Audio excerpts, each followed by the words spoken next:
So I've got this question that a student sent me, and this is a really common question that I get relating to parentheses and brackets with domain and range, and also increasing and decreasing.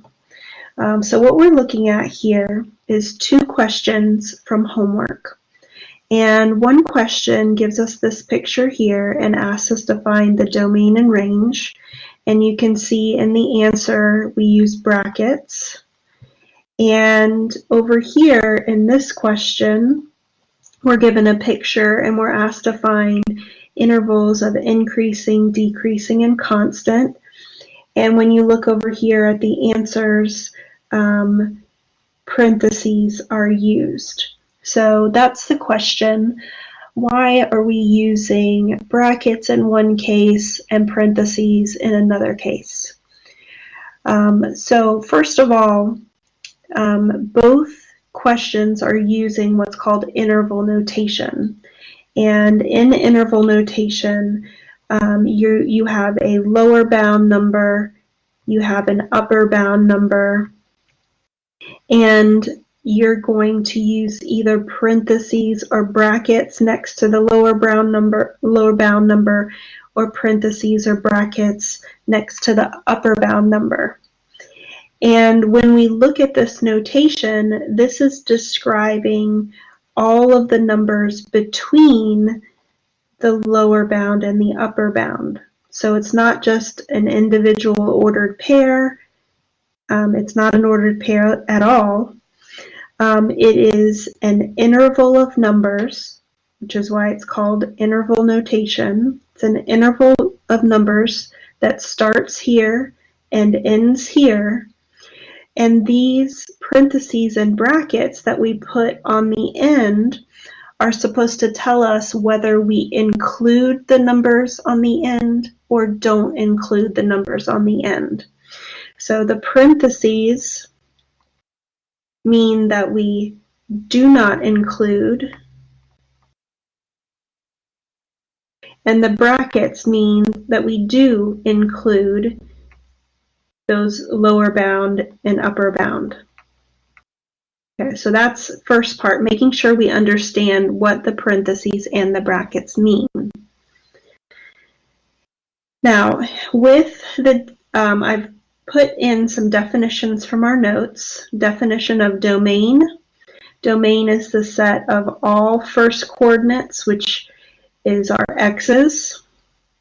And over here, I've also put in the definition of increasing.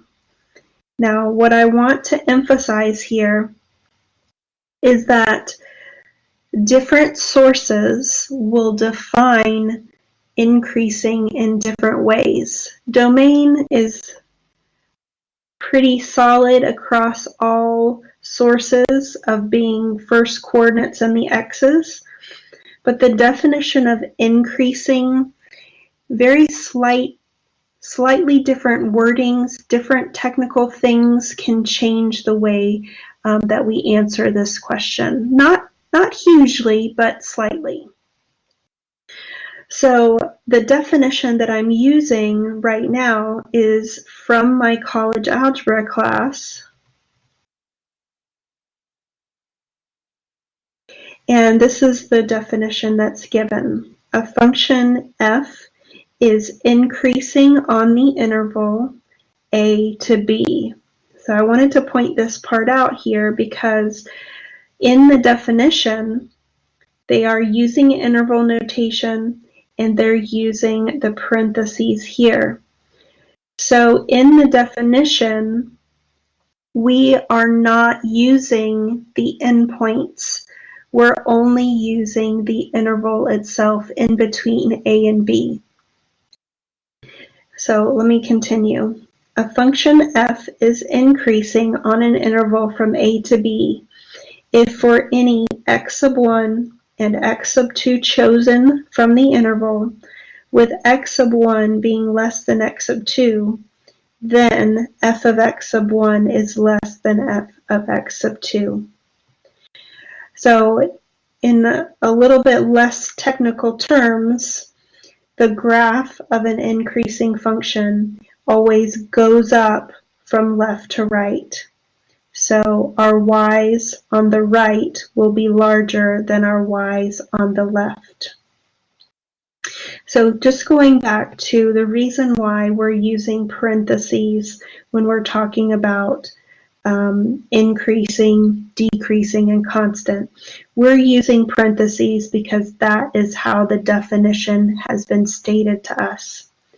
There are other textbooks. In fact, my pre-calculus textbook words the definition in a way that does allow for there to be brackets on your interval, and you would answer sometimes the question with brackets in that class. So I know that's not the best answer to say sometimes we use brackets, sometimes we don't. But in this class, because the definition is worded in this way, where we use parentheses on our interval, all of the answers will use parentheses for increasing, decreasing, and constant.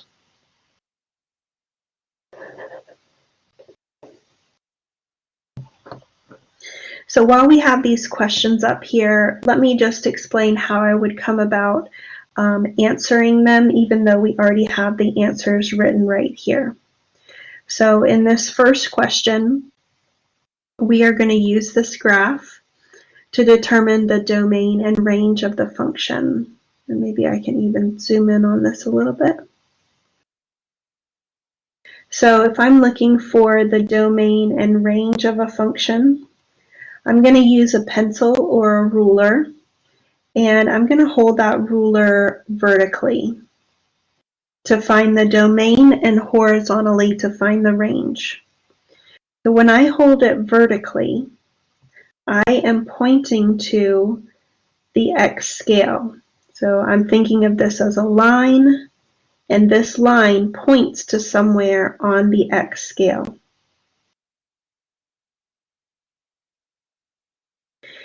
So it's going to help me identify where the x's start and the x's stop. Remember that domain is the set of all x's.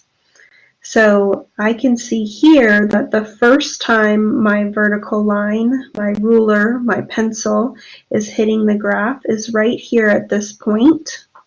This point is 3, 7. So that is when my domain is going to start. I'm going to keep moving my pencil from left to right. I always go from left to right because interval notation goes smallest to largest, and left to right is smallest to largest on our x-axis. So I keep moving, and I notice that all this time that I'm moving, I'm touching the graph. Every time I touch the graph, I have an x value that's part of the domain. So all of this is part of the domain. And it's not until I get to here, this last point, is when my domain stops. So I know my domain stops right here. So now I have an interval of numbers from -3 to 6. I'm using the x coordinates. The interval of numbers are all of the x's on this graph, and my domain goes from -3 to 6. I used brackets because these points on the end are included. So then I'm going to find the range. To find the range, I'm going to hold my ruler horizontally. And I'm holding it horizontally because that's going to mark out the y-axis. The range is the y-axis, the y values, the y coordinates. So I start from bottom to top. Interval notation goes smallest to largest, and going from bottom to top is going to give me the smaller number first. So this right here is the first time I'm hitting the graph. So this is where my range will start. If I continue up, I'm touching the graph. Every time I'm touching the graph, I have a y-coordinate that is part of the range. I continue to go up, and this is the last point that I'm touching, and this is where my range will stop. So that range value is the y value, that's 0 to 7. So my range is going to go from 0 to 7. And once again, these points are closed circles. They're on the graph. So I'm going to include those points in the range.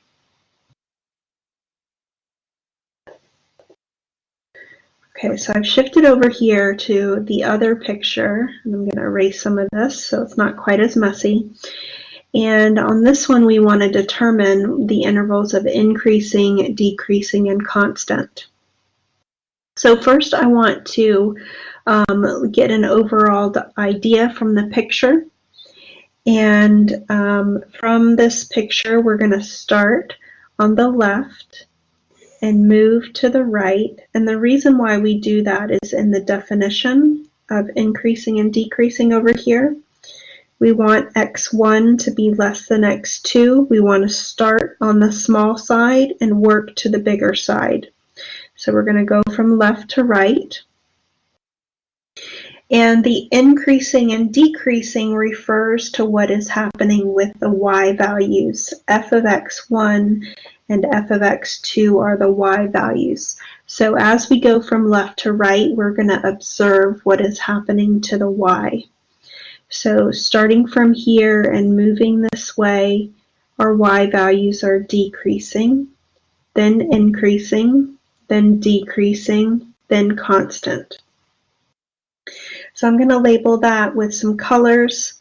Let's do decreasing as red. We'll do increasing as purple and constant as green.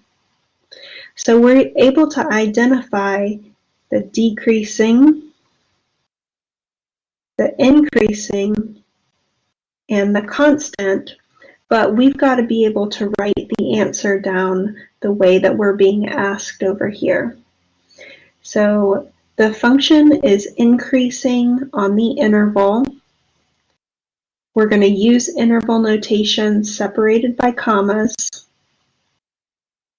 And what we need to know is that what we write down here, what they're asking us for are intervals of x's. Maybe I shouldn't write that in green. Intervals of x's. So when I look at this picture, what I'm looking at is when does this interval start and stop on the x scale. So this first one that we see here goes from -5 to 0. And that's decreasing, but then we have another decreasing that starts at 3 and goes to 7. So that's what you see right here in the decreasing answer, -5 to 0, using parentheses, 3 to 7, using parentheses, and the answer separated by a comma. And then if we look at our increasing interval, we have that one in purple. It starts at 0 and goes to 3, and that's what you see here in your answer, using parentheses. And then we have our constant interval. This constant interval starts at 7. The arrow means it's going on forever, so our upper bound is infinity. So right here we have 7 to infinity using parentheses.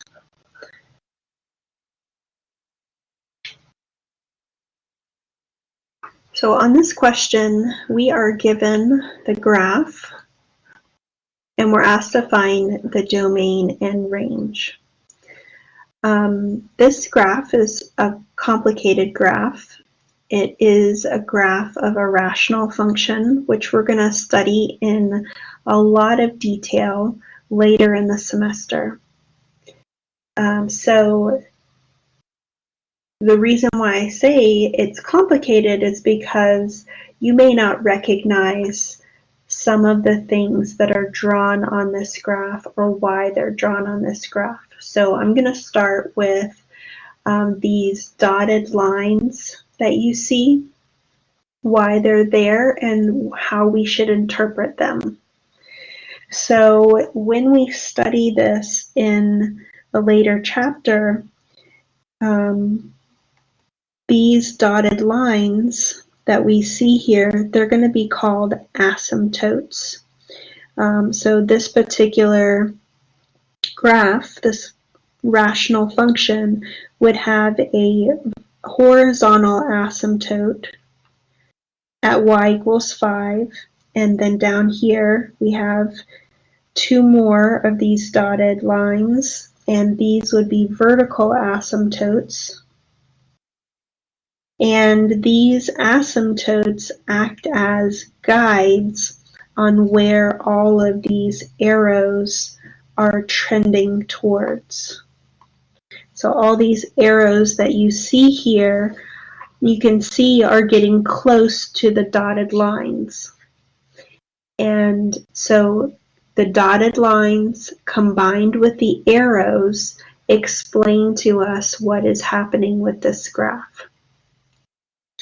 What we're meant to understand by looking at it is that the line will continue to get closer and closer to that dotted line without ever reaching it. So let's take one of them here. This line right here is getting closer and closer to this value of 3. The dotted line is at 3. So this line will get closer and closer to 3 without ever reaching it. Over here, this arrow is getting closer and closer to this number, -3, without ever reaching it. Over here, x is going to infinity, but the y is getting closer to this number here of 5. The y is approaching 5.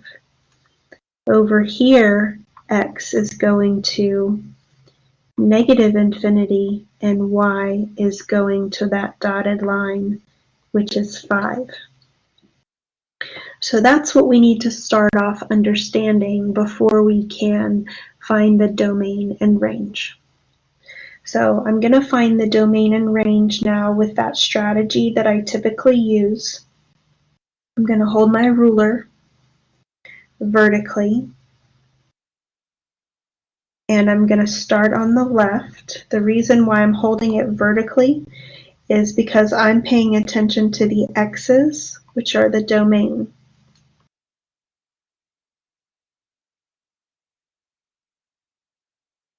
So what I want to do is figure out what is the lowest x that is on the graph.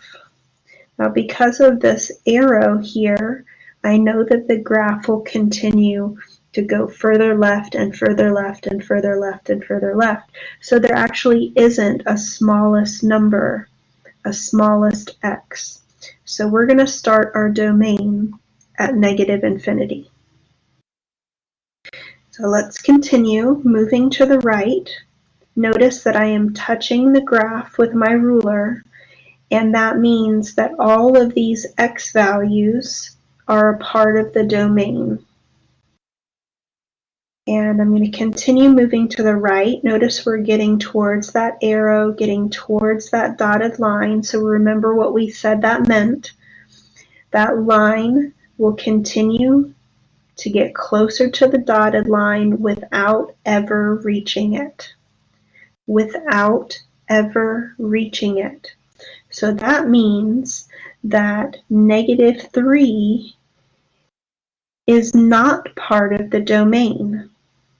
Because the line will never reach it, -3 is not part of the domain. So we're going to stop our interval at 3, and I'm going to put a parenthesis to say that -3 is not part of that domain.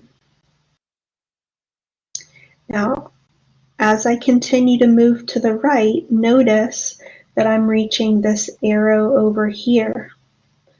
So that means that even though -3 is not part of the domain, everything near -3 is. So I'm going to start my interval back up again with -3. Notice I'm touching the graph. I'm touching the graph all the way until we get to this arrow right here.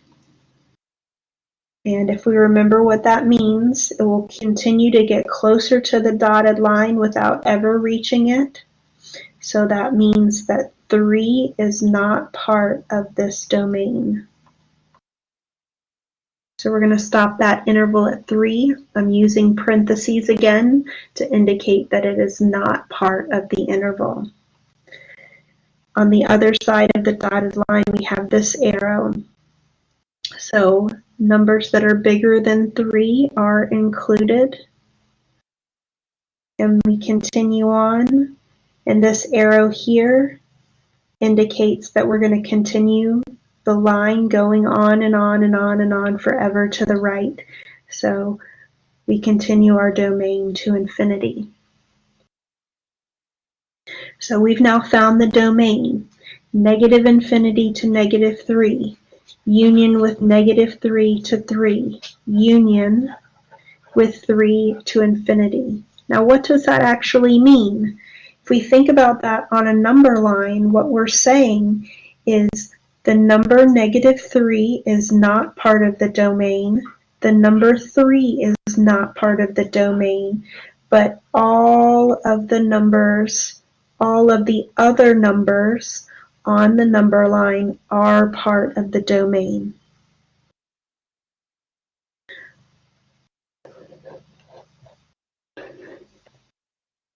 So now we're going to move on to talking about the range.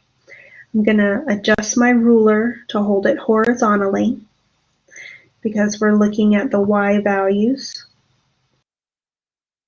And these arrows, we're going from bottom to top. Interval notation is always smallest to largest. And bottom to top on the y scale is smallest to largest. So we've got these arrows that are down here. These arrows tell us that the line will continue to go down and down and down forever. So that means we have no lower number, no lowest number. That's -infinity is where we're going to start our interval. And notice that I'm touching the graph, that red graph, all along the way here. And I'll continue to touch that red graph until I get to right here. That's where my range is going to stop. So my range is going to stop, and that is a y value of 0. And then we need to decide whether that 0 is part of the set or not. So we think, is that point right there part of the graph? And it is. 0, 0 is on the graph, so I need to use a bracket on that number. Now, I don't have any pieces of the graph along this section right here. So it's not until I get to this dotted line when I have the red graph again. So my range is going to now start again at 5. And then I need to decide whether I'm going to put a parenthesis or a bracket on that 5. So remember what this means. Over here, these arrows and this arrow here means that the line will continue to get closer and closer without reaching 5. So 5 is not part of the range. So we're going to use a parenthesis on the 5. Now after 5, I'm touching the graph, and these arrows here indicate that the line will go on forever up and up and up. So our range is going to go to infinity. So we got a range of negative infinity to 0 with 0 included, and then 5 to infinity. 5 is not included.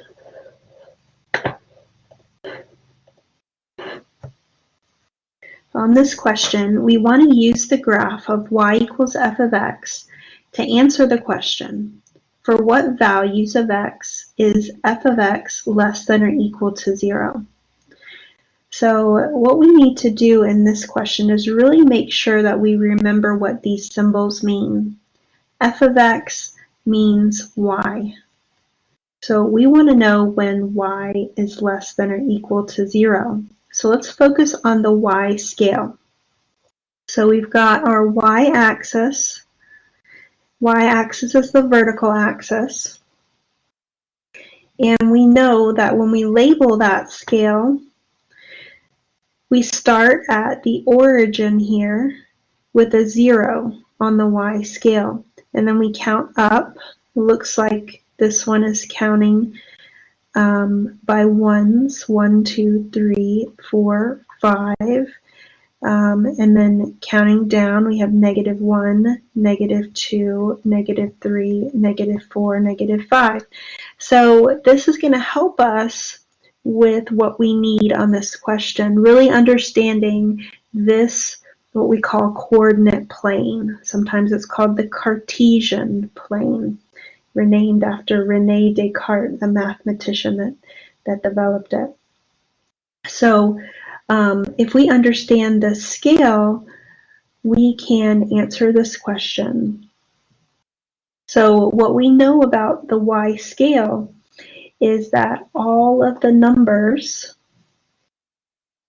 that are above, all of the y's that are above the x-axis are going to be positive. So let me write that down. We have y being positive, y being greater than 0 in what I've highlighted in yellow. And remember, y is the same thing as f of x.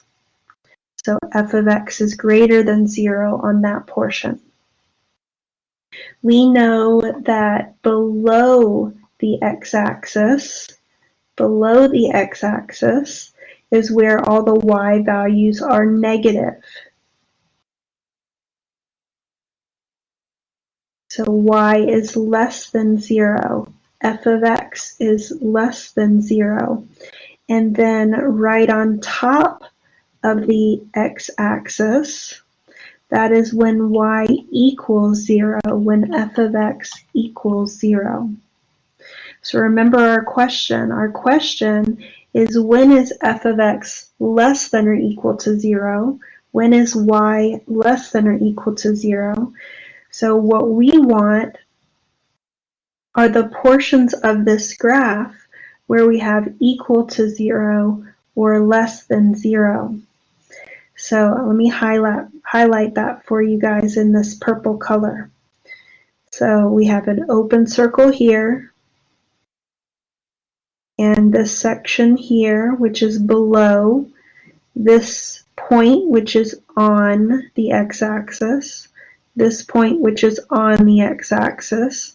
All of this is below. This point is on, and this point is on. So we want to know the values of x where y is less than or equal to 0. So the values of x. So I need to write down these x's. This x to this x is below the x-axis, from -12 to -23/2. And then we need to decide whether we're going to use parentheses or brackets. So on this one here, because this is an open circle, that point is not included in this picture. So we need to use parentheses on that one. This point is on the x-axis. That is where y is equal to 0, so it needs to be included. So I'm going to use a bracket there. Then we have this second section that's below, so I'm talking about this section of the graph that is below. It starts at an x value of -8 and ends at an x value of 1. So we're going to go from -8 to 1. And once again, we need to decide whether we're going to use parentheses or brackets. So we can see that both of these points are on the x-axis where y equals 0, and that is what we want here. We want when y is equal to 0. So we're going to use brackets on those. I'll use the union symbol between there. We have one final point. This is an individual point that is on the x-axis. And so that's only one x value of 5. Interval notation is meant for intervals of numbers, so we can't use the parentheses and the brackets on this. So when we're listing a single number or a finite amount of numbers, we use these curly braces to indicate that we're just talking about that one number. So for these x's, -12 to -23/2, union with -8 to 1, union with 5, all of these x values have y's that are less than or equal to 0.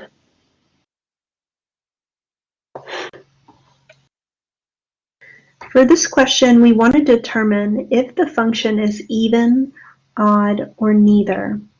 And we're given this function f of x equals 4x to the 6 minus 3 over x cubed.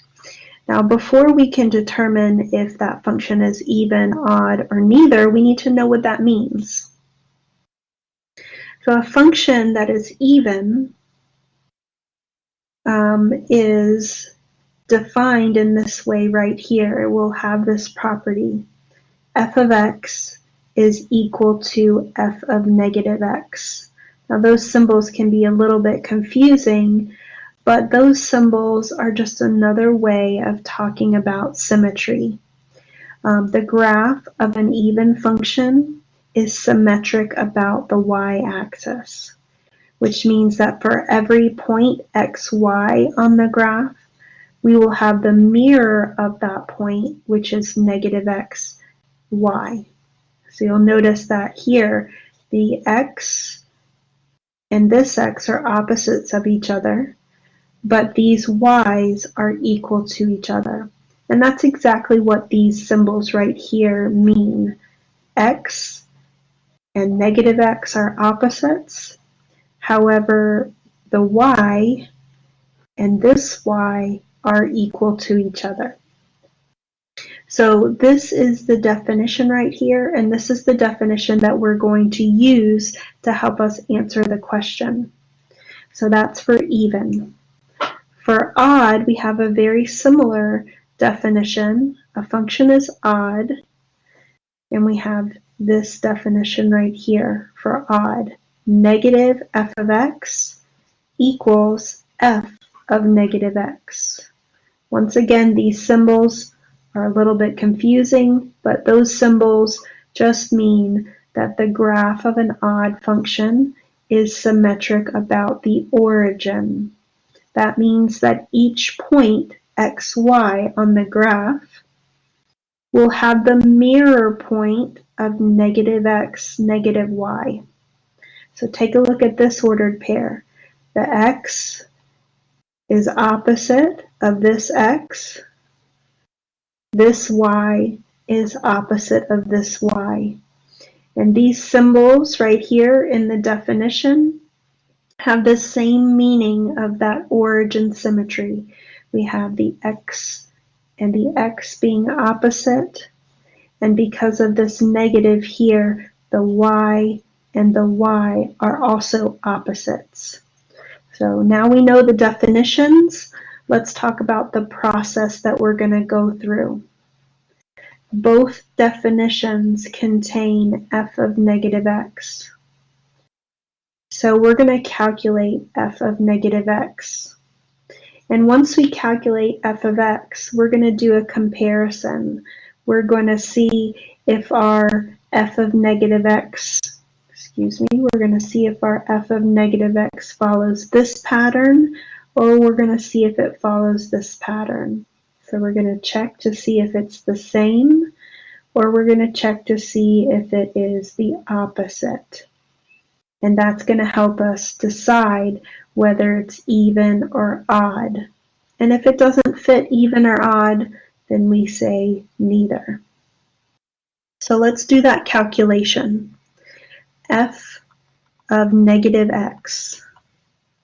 That's 4 times negative x to the 6 minus 3 over negative x cubed. Now, let's do the bottom because 3 is smaller than 6. Negative x cubed is negative x times negative x times negative x. So what you see is 3 negatives. That's an odd number of negatives, so I know my answer is going to be negative. And x times x times x, well, we write that as x cubed. In the numerator, let's see if I can write them all out. We have negative x times negative x times negative x times negative x times negative x. 1, 2, 3, 4, 5, one more. Minus 3. And we have an even number of negatives. An even number of negatives is going to be a positive. And x multiplied 6 times is going to be x to the 6. So we get 4x to the 6 minus 3 over negative x cubed. So we've done that calculation, and now we need to go through our comparison. We need to decide if that calculation came out to be the same as f of x. And you can see that because of this negative here, this is not the same as our original f of x. So that means that we can cross off this function being even because it didn't come out to be the same. And then we want to think, is our calculation the opposite of f of x? And in fact, because of that negative, it is the opposite. If you feel more comfortable, you could write it as negative. We're moving that negative to the front of the whole fraction. 4x to the 6 minus 3 over x cubed. This is the opposite of f of x. This is the opposite of f of x. And so this function is an odd function. If we had decided that it wasn't odd and it wasn't even, then we would say neither. But we did find that this fits the definition of an odd function.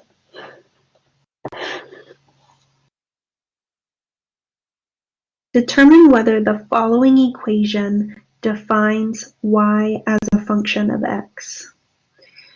We have the equation x squared plus y equals 9.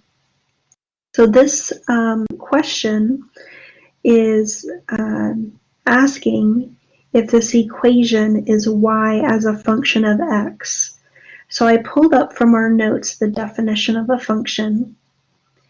And our definition of a function says, a function is a relation such that each element in the domain, for each element in the domain, there is exactly one corresponding element in the range. So the key part of this definition is this exactly one part. So if we kind of like summarize this definition, this is saying that every x has exactly one y. So we need to figure out whether this equation fits that definition. I also pulled in some bullet points from our notes that give us indicators of when something is not a function. So these are some indicators that can clue you in to a violation of that definition. So this is a tip to try solving for y. You want to write your equation as y equals, and that's going to help to determine if you have a function.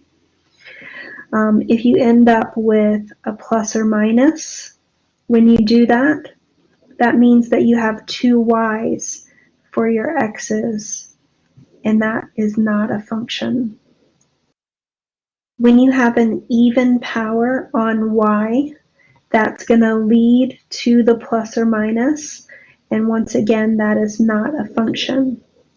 If you have absolute value around y, that's going to lead to the plus or minus when you solve for y, and so that is not a function. So those are some quick indicators. If you have an even power on y and absolute value on y, we have neither of those two things. So I'm leaning towards it being a function, but let's solve for y first. So if I solve for y, I would subtract x squared on both sides. That gives y equals 9 minus x squared. I don't have any plus or minus symbols, so this is looking like it is a function. Every x has one y. Now, if you want to feel a little bit more comfortable with it, you could try out a few x's. So what if I chose x equal to 0? Then y would equal 9 minus 0 squared. That's 9. We get 1 y value from that x. If I try another x equals 1. Y equals 9 minus 1 squared. That's 9 minus 1, which is 8. So we have an x that leads to 1 y. We can try one more. How about x equal 2? Y is equal to 9 minus 2 squared. 9 minus 4 is 5. So you can see that every x that I'm choosing is leading to one y, and that fits the definition of a function, and so we can say that this equation is a function of x. So yes, it is a function.